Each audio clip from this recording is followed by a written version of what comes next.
Welcome to another episode of Me, Him, and Football, the football podcast for couples. This is actually our 10th episode. Come on, double figures. Come We're there. on, I am Linda. I am his wife. I'm Carl. I'm the husband. And this week we're going to be going through the international roundup.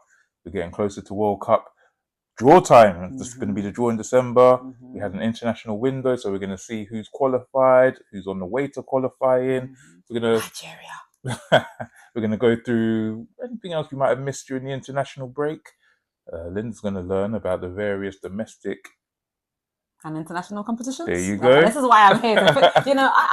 I help this man. That's right. It's called synergy. We're going to spotlight the big upcoming match this weekend as the Premier League returns, and also we have our favourite couple versus the league predictions. I feel like this international roundup is going to be a juicy one because even I have been keeping an eye on what's been happening, like World Cup, who's qualifying, who's beating who, who's out. This is why she's leading this section, you see. All right, let's hear it. That's all they're going to have fun. That's to be done. All right, look, we're going to start with Norway beating Israel 5-0. Yes. Haaland with a hat-trick. Haaland. I saw that. He got another hat-trick. You know, the man can't stop. So that puts him, you know, he's on course to be the quickest player to get 100 international goals. Past Cristiano? No. Cristiano doesn't hold that record. He's got many others. Okay. The record's currently held by Ali Daei of Iran, who also used to hold the previous record for most international goals. That one is now held by Cristiano Ronaldo. I never even knew Iran were a good team. Well, you don't necessarily have to be a good team, but if you're the talisman for your team, isn't it? And obviously, he played in the Asian Confederation, so the opposition was a bit easier. Okay, yeah. So, yeah, Erling Haaland, he's on 51 international goals in, I think it's 50 games. So, you know, Cristiano's on 143 overall. He scored another couple in the international break. So, Erling is tracking to he's going to beat him. Smash all those records. Like, for a point of comparison, for example, Harry Kane, who's, you know, one of the world's best strikers, it took him, I think it was 97 games to get to 50 goals, international goals. Okay. And Erling Haaland's done it in, I think it's about 50 games. Okay. So, and he's only 23, 24 years old. Yeah. He's got years. He's got another decade. Let's just say the record is going to be his, barring injury. Yeah. Right. So moving from Europe to Africa. Do you know who's qualified for their first World Cup? Cape Verde. Oh yeah. The second smallest nation ever to qualify for this competition. And this is why I said, so there's an episode where we were talking about the World Cup opening its ranks to more countries for is it the 20th anniversary? 20th anniversary? 20th anniversary, I don't know. It was for some... The 100th. The 100th, my bad. Oh, yeah, okay. FIFA's only been going for 20 years. My bad. For the 100th anniversary, and I thought it was a good idea. And it's for reasons like this, you know, the fact this is Cape Verde's first time, they're the second smallest nation to ever qualify. It just gives hope. It gives excitement. It gives energy to a nation, man. It's incredible. Can't lie. Look, I think there's a sweet spot of how many teams should be involved in the World Cup, but you know, for a nation like Cape Verde or Cabo Verde, it's fantastic. You know, only Iceland's the only nation smaller than them to appear in the World Cup, so. They're going to bring the vibes. They always bring the vibes to AFCON. Yeah. You know, if anyone's ever paid attention to AFCON, you know, Cape Verde, they get a lot of traction on social media, and they're going to bring a lot of colour and life to it. They beat Eswatini 3-0 to secure their place. Yeah. And they're called the Blue Sharks. So they're going to be looking to chop some teams in the World Cup. Well, they're chopping, and someone has been chopped because Israel didn't make it, did they? Israel didn't make it. No, they lost 3-0 to Italy in the second match during the international break. So they're out. Benin. They ain't making it. Benin. Poor Benin. You know, there was a scenario where they could have topped the group in which that they were in with South Africa and Nigeria. Going into the final day, they had to travel to Nigeria, and it didn't go so well for them. Or was it the travelling took it out of them? Probably the pressure situation because of, like we say, Benin have never reached the World Cup before. Yeah. And Nigeria, thanks to Victor Osimhen, who's now Nigeria's second top scorer, in line to become the top scorer. He scored a hat-trick as Nigeria won 4-0 against Benin. Nigeria could have topped the group if South Africa had not beaten Rwanda, but they also beat Rwanda 3-0. So they topped the group. But Nigeria, against all odds, have made the playoffs. And do you know how mad that is? I remember saying, "Oh my God, Nigeria, how could they finish there?" Now look, there's a potential. I think it's incredible, and I think there's potential. Look, they've got to play DRC Congo. Yeah. So here's the path to get to the World Cup, which to me is a bit mad. It is. I'm not gonna lie, it did sound a bit much. Because they've gone from potentially being automatic qualifiers, in which obviously you don't have to play any more games, to now they've got to play an African semi-final playoff, 2 legs against DRC Congo. Then they get through to a final, in which they play the winner of the other semi-final. Then they go into an inter-confederation playoff, in which they may have to play 1 or 2 games extra. So, to me, it sounds like someone don't want Nigeria in the World Cup because I don't think it's a Nigeria thing, but African teams are having to jump through so many hoops and hurdles. Yeah. I mean, if they do get through to the inter-confederation playoff, the teams there aren't very strong. Okay. So the hard bit is going to be getting through the African playoffs. Okay. So we'll see. Nigeria have given Nigerians hope. Yeah. Which is the first thing they could ask for. And so we'll see what happens from now on, isn't it? If Victor Osimhen stays fit, I think Nigeria will make it. Okay. All their hopes depend on him. Super Eagles, you got our support, isn't it? You know we're there with you. Come on. We want it. Right, so onto the what you missed section. Now, during the international break, we're going to start in Africa with yes, another of our West African cousins, Ghana, who also made it through to the World Cup. So they're celebrating at the moment. But their head coach, Otto Addo, who you've actually interviewed. Yeah, I've interviewed him. He said that any player who has rejected Ghana in the past or has chosen not to play for Ghana, but now thinks they're going to get on the bandwagon, it's not looking likely. Not so fast, and I agree. Do you know what it is? Yeah, I feel like, look, I understand that African football may not be as highly regarded as football in the UK or in certain parts of Europe, but I feel like African clubs, African managers, the players that play for Africa are allowed to take pride in what they do, and for that reason, they shouldn't be treated like second-class citizens or second-rate teams. So if, before you were, let's say, holding out to play for another team and that hasn't come through, and now you're going to try and run back to Ghana, I think Ghana are well within their rights to be like, hold on, sorry, because here's the thing. Playing for any team, there has to be a level of commitment. There has to be a level of focus. And if I wanted my, team A and team A didn't take me, and I go to my backup team, my heart ain't going to be fully there. And I think it will show in performance. No one wants to be a backup dancer.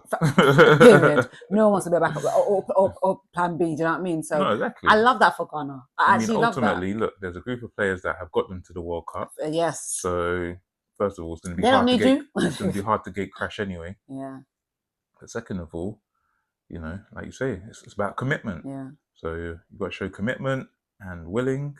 And if you haven't done it beforehand, don't come on in now. Yeah, don't think that you're just going to get the chance to shine on the big stage.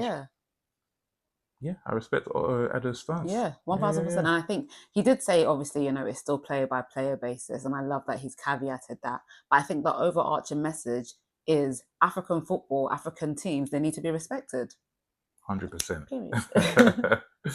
So moving to UEFA Champions League now, we moved away from international football. Let's go to Europe. Okay. Now, there's a proposal for the season 27-28. Okay. That's not next year, so it's the year after. Correct. Yeah. Oh, you know what? Time is moving so fast. Wow. Next year is going to be 26-27. Oh my gosh. Yeah. Back end of the decade. Yeah. So UEFA are proposing that the opener of the Champions League, so the first match for the Champions League, will be just a one-game affair. So as it stands, first night of the Champions League, there'll be a whole host of fixtures. Okay. But they want a curtain raiser where the previous winners or the current holders play at home, and they want to make like a whole kind of like spectacle of it. They're trying to Americanize of course, football. Okay. I mean, European football's got this thing where they look to America to see how they can generate revenue and brand awareness and that American type of thing. sports is very entertaining. America's entertainment driven, right? So I mean, it'll be interesting to see, how kind of, how big on the entertainment they go, whether there's going to be halftime shows, musicians, that type of thing, right? Because the rumor is that for the World Cup final, there's going to be a halftime show, and there are rumors that it's going to be Drake. I don't know if that's been decided yet. Do you know what? You know what? Yeah, I wouldn't mind the halftime show. Look, if the idea is to bring more eyes and to bring more revenue and more excitement to it, music is an incredible way to do that. The whole reason I know about the Super Bowl is literally because of the halftime show. Literally, the only reason I know what day Super Bowl lands is because I'll know, okay, this person's performing. So if they can do the same thing for the World Cup, and especially because this is like the 100th one and not the 20th, like I thought. Oh no, wait, you're talking about the next World Cup, as in the one coming. Yeah. Oh, okay. 2026. Oh, next year. I still think it's a good idea. Well, you got your traditionalists and you got your casuals, right? Yeah, and that's where no, but that's fine. But that's where the split will always come, because your traditionalists will say halftime's 15 minutes. True. Right? True.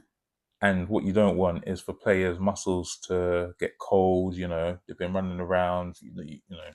You don't want them now sitting around, especially if there's a momentum that's built from one side. Because it's very different to American sports where stop-start nature, right?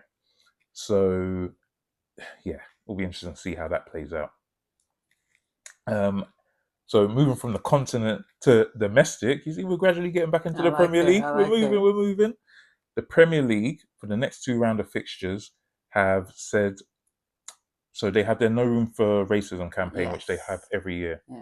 And clubs have been lightly encouraged to take the knee. Now, obviously, post George Floyd, this was a whole thing. And kind of got phased out because it was like, does it have the impact? So for it to be brought back, I mean, tell us what you think, guys. Is it worth it? Is it just lip service? Is it going to have any impact? Look, I don't think it is. I think it's just too little too late.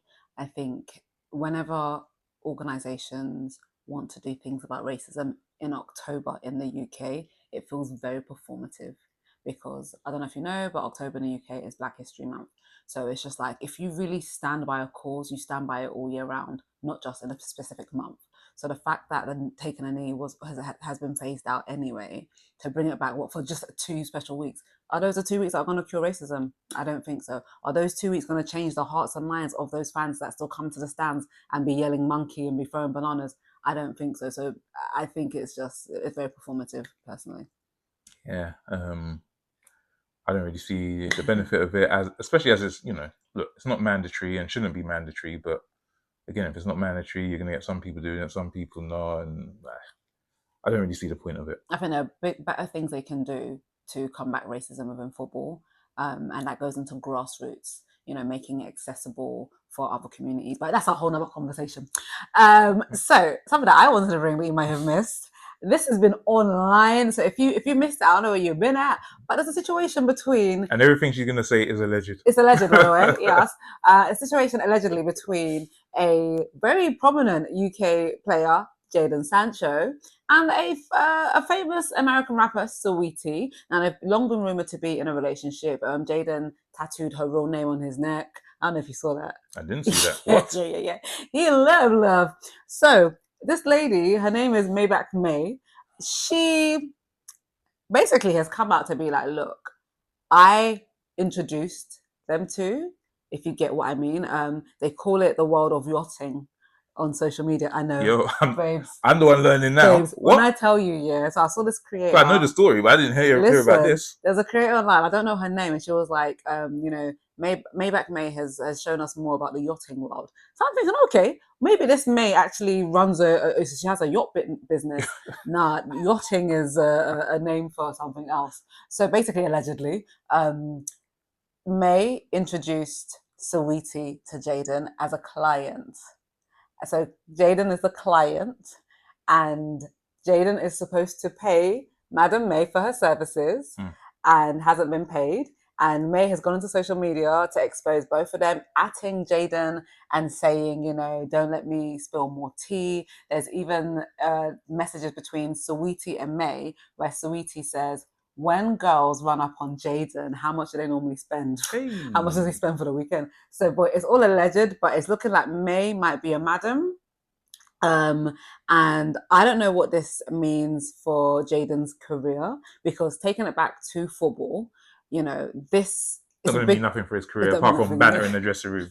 You know what I mean? Man, them are going to be gutted. You know what I mean? That's what it's going to be. You know what? I'm in love with a stripper. Hey. But then it's a distraction. It's a really huge, big distraction. And it's just like, already there are rumors that, ball players, whether it's American ball or British football, whatnot, they have these sordid personal lives, but then they're spilling onto social media. And it's just like, don't these men need to focus on their game? Listen, they're young men, so they can focus on their game and still have fun. But it sounds like he paid for discretion and he's not getting discretion. Hey. So, hey, man. Sounds like he didn't pay, which is the problem. I see. Is it that time? It's that time. Is it time for me to learn? Linda's going to learn. She going to learn today. She going to learn. Linda, listen. Okay. So, we're going to go through the league structure, or the league structures, the domestic competitions. Because, these are the real basics. Okay. And it's easy to skip over them, right? Yeah. So I'm talking about the Premier League, I'm talking about the FA Cup, the Carabao Cup, UEFA Champions League. Carabao. What does it all mean, right? Yeah, who is Carabao? Who's Carabao? Well, Carabao are a sponsor of the League Cup. Right. So we'll start with most domestic leagues. So in England. Yes, there's a Premier League. Go on. The Premier League, which is the best teams in the UK. What else is there? There's a Champions League. Championship. There's the Championship. Go on. Which is the best teams of the UK playing the best teams in Europe. No. Oh. So this is why we're gonna make it clear. So English football, Premier League's at the top. Yeah. The elite in England. Yeah. Below that you have League Two. Alright, I'm gonna stop. You have 3 other leagues: Championship, League One, League Two. Oh, so League Two is there? So the English domestic structure has 4 leagues, right? Okay. Now, there are also 2 domestic cups, so cup competitions: the FA Cup and the League Cup, right? Which of those are linked to the Premier League? Well, they're not. Neither of them are linked to the Premier League. So then isn't there 3 cups? Because if you win the Premier League, you can win the Premier League, you can win the FA Cup, and you can win the League Cup in the same season. Okay. Right? Yes. So, what are you confused about? I saw her blinking. Okay, so wait. So we've got the Premier League, we've got the Championship, we've got League One, we've got League Two. Yep. Yeah? Those are the leagues. Correct. And then within those leagues, you can win those 3 cups. Yeah, so all members of those leagues are entered into the FA Cup. So even League Two? Yes. Okay. Right. So the FA Cup actually predates the English Football League. Most people don't know this. The FA Cup, that's why it's such a prestigious competition. So it goes back to 1872. But do your research on that. In fact, there's a little bit of homework for you guys. Do some research and tell me if I'm wrong. We're going to ask. So the FA Cup, very prestigious. Mm-hmm. League Cup, less so. Yes. Now, within the leagues, you can get promoted and relegated. Yes, that I know. Right? So League Two can move to League One. League One can move to Championship, and Championship can move to Premier League. Exactly. And obviously the Premier League's the top. So what happens at the Premier League? If you finish in the top position in the Premier League, you qualify for European competition. Yes, which is the one that I was talking about. So that's where you get to the Champions League. If you qualify... Oh, so Championship and Champions League are 2 different things. 2 different competitions. That's where I got confused. Exactly. So Champions League that is makes sense with the name Europe's as well. elite competition. Yeah. So that's where you'll get your Bundesliga. Barcelona, your Bayern Munich, like your Real Bundesliga? Madrids. Bundesliga. Bundesliga is a German league. But don't confuse yourself. So you have the elite competition, but there are also 2 separate European competitions.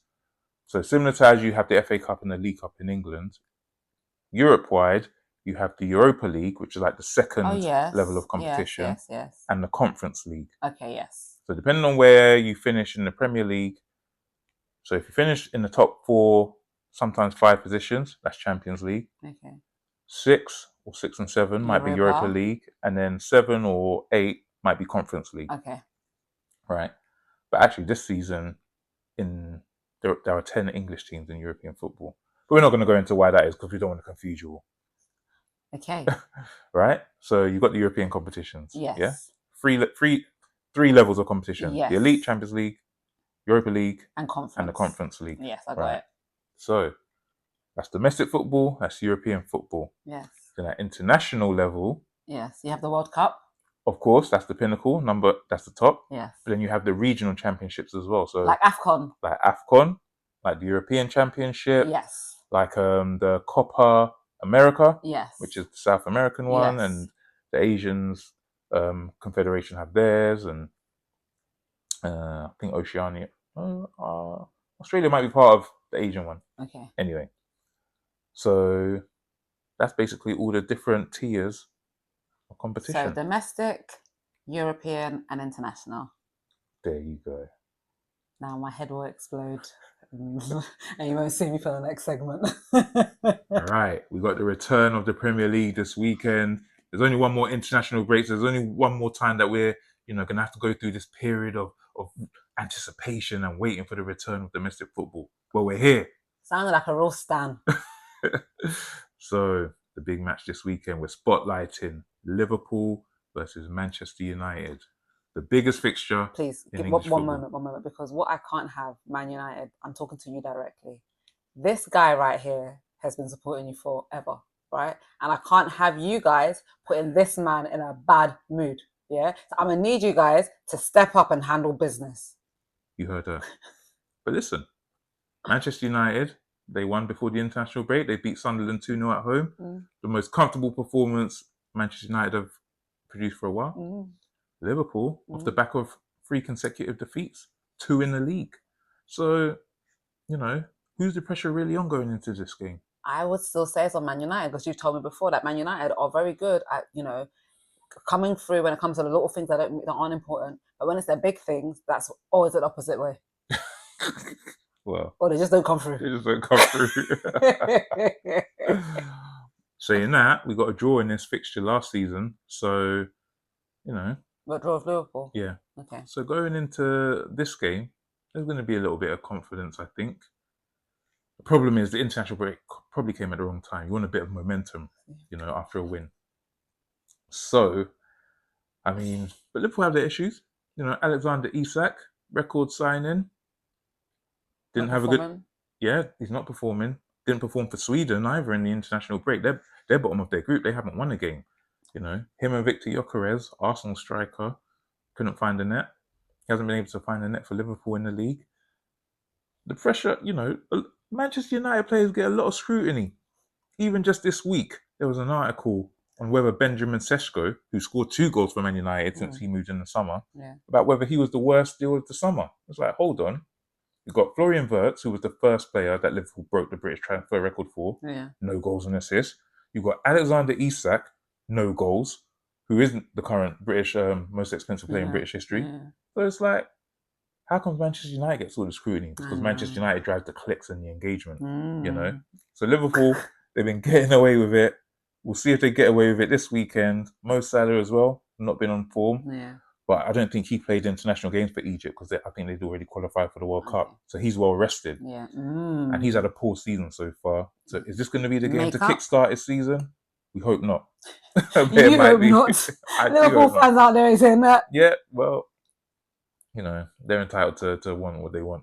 But United, I think we've got pretty much everyone fit. So we've got Mbeumo, Cunha, Seshko, they're the big summer signings. We've got Mason Mount, who scored in the last game. You know, we've got a lot of players who can make things happen. So don't worry, we'll give our predictions in the next section. Oh, but yeah! I'm feeling slightly optimistic. Right, so it's into the predictions for this weekend's fixtures, and maybe we should just begin with what the current tally is for couple versus the league. So couple versus the league is where him and I go back to back, head to head, and predict what we think the scores are going to be each week. And right now I'm on 4 correct predictions, and he's on 10. But you can look at me all you want. Here's the thing, right? The season ain't finished yet. Yeah, it's all still to play for, and I've changed the tactics that I'm using. So basically, I've just been using vibes. Now I've got a new technique. Oh. So hit me. Next one. All right, first fixture this weekend: Nottingham Forest versus Chelsea. So, correct me if I'm wrong, Nottingham Forest currently aren't doing that well, are they? No, terrible. No. So I'm gonna say Nottingham Forest 0, Chelsea 3. Wow, she's gone big. I'm going Nottingham Forest 0, Chelsea 2. All right, so next up we're going to the Amex for Brighton versus Newcastle. And Brighton have actually not been doing too badly. Yeah, okay start. Yeah, and Newcastle, they were okay. They've been floundering a little bit. Nope, Newcastle's doing quite well actually. Okay, so these guesses aren't working. So in that case, I'm gonna say Brighton 1, Newcastle 2. Oof. No, I'm going Brighton 2, Newcastle 1. That's one of the Brighton 2. Yeah. Oh. That's one of the longest journeys to be made in the Premier League. Newcastle to Brighton. The player's going to be tired. These are little nuggets you got to know. All right. Then we're back up north to Burnley v Leeds. And Burnley aren't doing well, right? No, struggling. Okay. And Leeds, do they have to go to Burnley? Yes. Is it a long journey? Leeds to Burnley is not so long. They're travelling across. You got one in Yorkshire, one in Lancashire. Battle of the Roses. Okay. I'm gonna say 1-1. Ooh. I'm gonna say 0-0. Yeah. Both of that. Well, Leeds definitely have been defensively strong. Burnley, maybe not so much. All right, Crystal Palace versus Bournemouth. I do love my Crystal Palace. I feel like the underdogs have lost here. It's a South London thing. It is. So I'm gonna say Crystal Palace 2, Bournemouth 0. Again, I'm gonna go for another 0-0 draw. All right. Yeah, 2 strong defenses. And then off to a team that likes to score goals. Well, they've got a man who likes to score goals. Man City versus Everton. I think it's going to be easy. I think it'll be 3-1. I'm not so sure it will be so easy. Everton aren't that bad. Okay, not bad. I'm going to say 2-0 to Man City. So that's still easy. You're still predicting that they win. No, but you can have a 2-0 that's a struggle. Okay, true. So then we're off to Sunderland v Wolves. So which one of these are not doing well? Wolves. Okay. Yeah. So Premier League's bottom side. I'm going to say it's going to be a 1-1. I feel like things will happen. That'll be magic. Yeah, Wolves almost got their first win last time out, but Brighton stopped them. Going up to the northeast. I'm going to say Sunderland. I'm going to say 1-1. That's what I said. Yeah. Copy of me. Well, how can you beat me if I just copy? Please, nonsense. Please, next. All right, Fulham versus Arsenal. Thing is, I do love Fulham as well. It's a West London thing.